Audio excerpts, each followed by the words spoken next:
So Triple H is away. Not entirely sure what that means, and if you're Scottish, it sounds like Paul Levesque has just run in that direction, but the whole point is this. He has now been in charge for a few damn months. Vince McMahon is no longer affiliated with WWE, and I think enough time has passed that we can turn to the finger of power. Now, if you don't know what that means, it makes perfect sense because it was gibberish. It does mean that we're going to give the good bits up and the bad bits are down for Triple H's first months in charge. Although I do want to say that overall, I think he's done a terrific job, and World Wrestling Entertainment right now feels really, really fun. And given that fun is the most important part of wrestling, I give it a couple of thumbs up. Let's up those downs.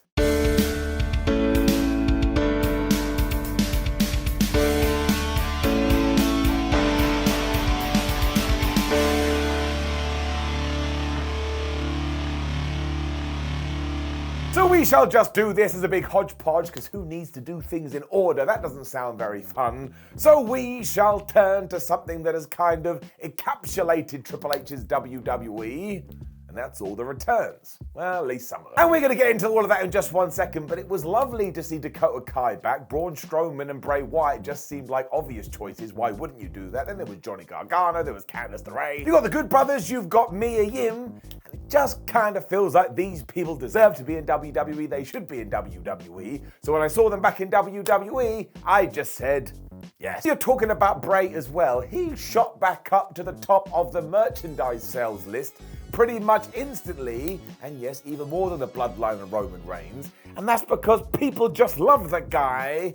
Never forget that love is the most powerful thing on the planet. So all of this to me has been proven in front of the camera, and I also respect Triple H for doing this, so I am going to give it an up. However, now we have to go to the flip side, because while I am happy for anybody to get a job, there are just a few individuals, well, it hasn't really kind of worked. At least not yet anyway, because when we turn our attentions to Hit Row, they haven't really done much of anything, and they deserve a much bigger push that I'm hoping is coming down the line.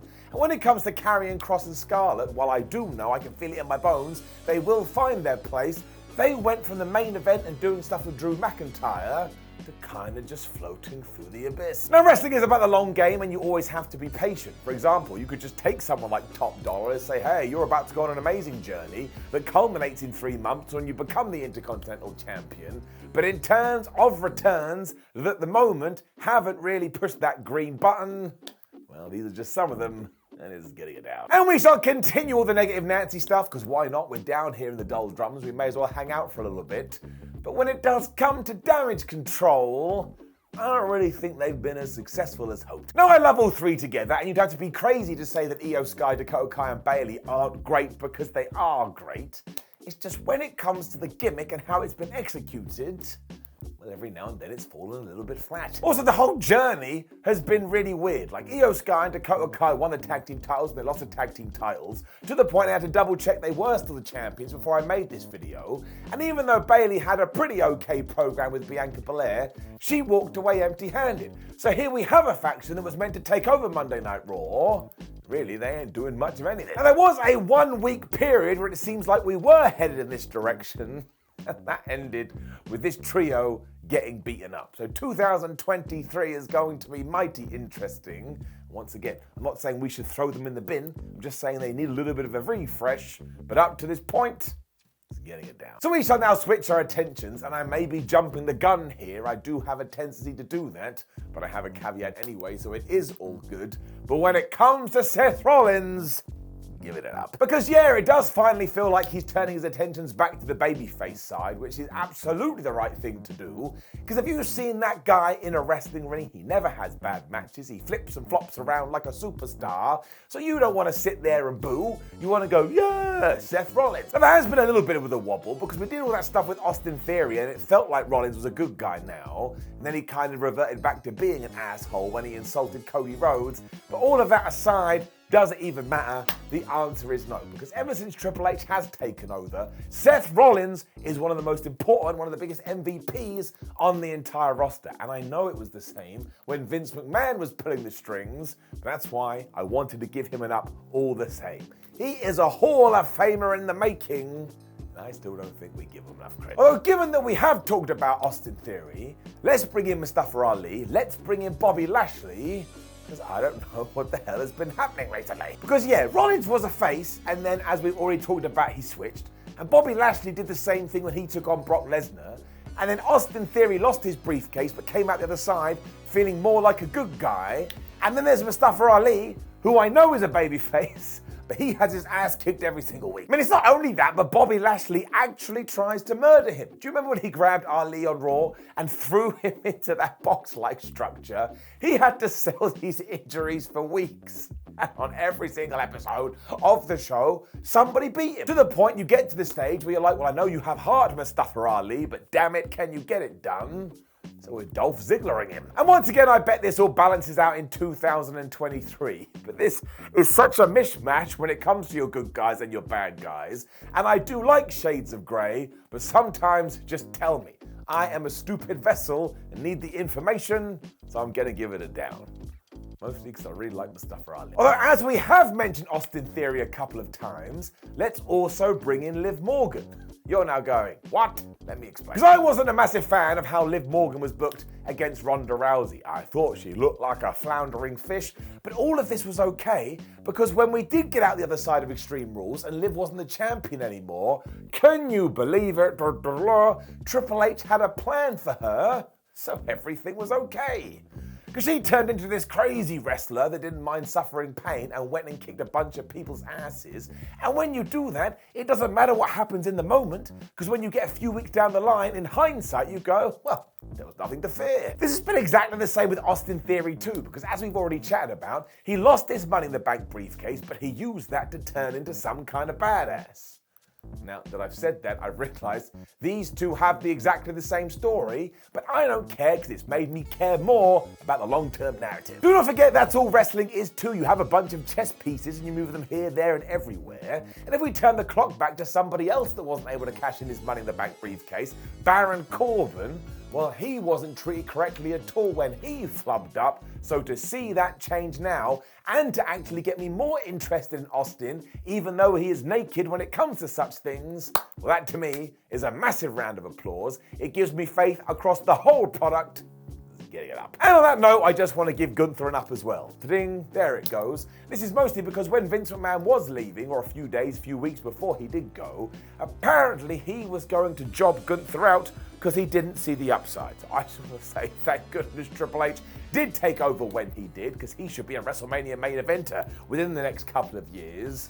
And as we have arrived here, within the same up, Sheamus gets mentioned too. I mean, the latter half of 2022, he's like a wrestler anew. I also feel like all these changes that have been made have made WWE more exciting, to the point, even though I'm stood here in November 2022, I can look forward to WrestleMania 39 and feel all warm and fuzzy in my tum-tum just because I'm so excited about what might be. That's right, might. Because look what we could have just when you sit down and do some smart speculating. We could get The Rock versus Roman Reigns. We could get John Cena versus Logan Paul. We could get Sami Zayn and Kevin Owens taking on the Usos. We could get Ronda Rousey versus Becky Lynch. We could get Rhea Ripley versus Bianca Belair. And we may even get Stone Cold Steve Austin versus CM Punk. Now this one is sort of minor percentages, but the fact that people talk about it and other people just go, oh yeah, it could happen, well, we've arrived. This is before we've mentioned the likes of Edge, Beth Phoenix, The Judgment Day, The OC, Sheamus, Drew McIntyre, so there's just so many other people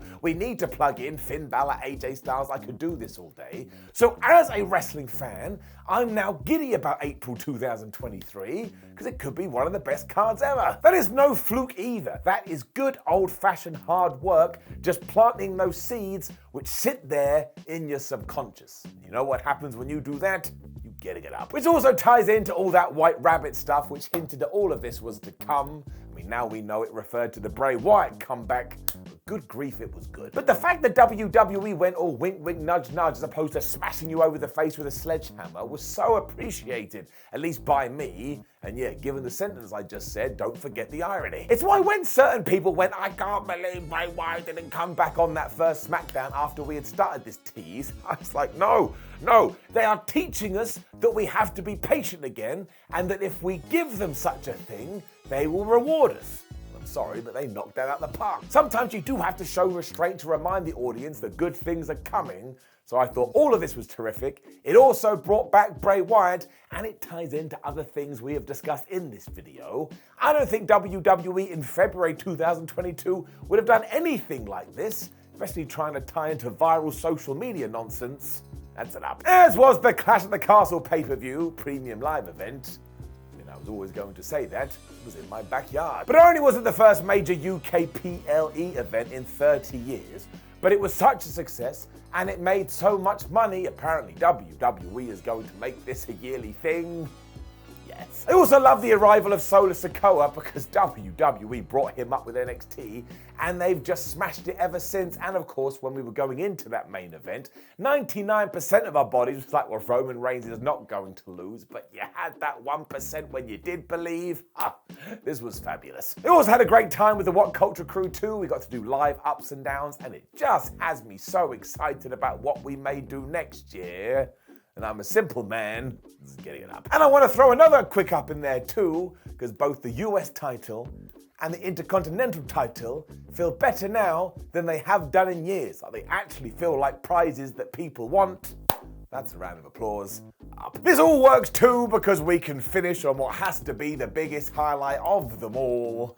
I am, of course, talking about the bloodline. I mean, who hasn't benefited from this? Roman Reigns has become more like an end-of-level boss than ever. The Usos are just fantastic. We've already discussed Solo Sikoa, and when it comes to Sami Zayn, well, he is just one of the best wrestlers in the world right now, don't at me. And I don't think that it's a fluke at all that he's kind of adapted a more babyface role, given that back down in NXT, that's how Triple H pushed him.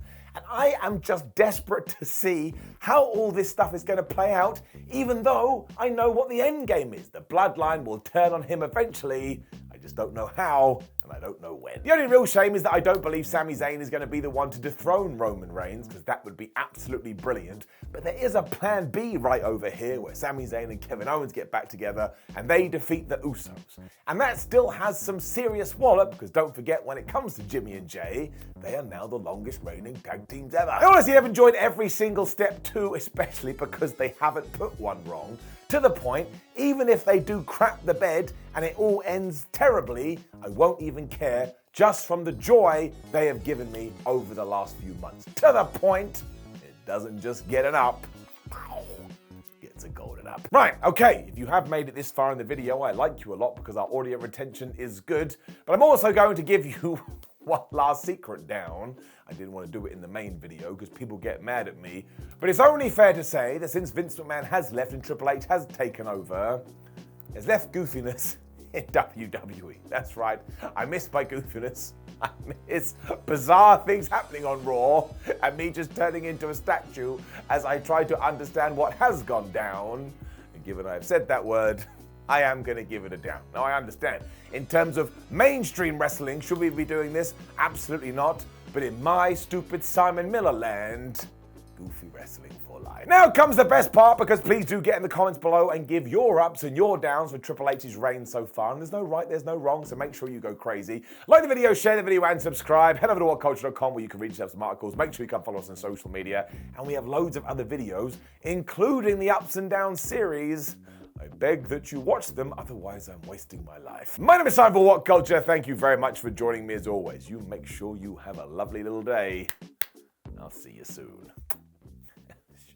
Should not have done that.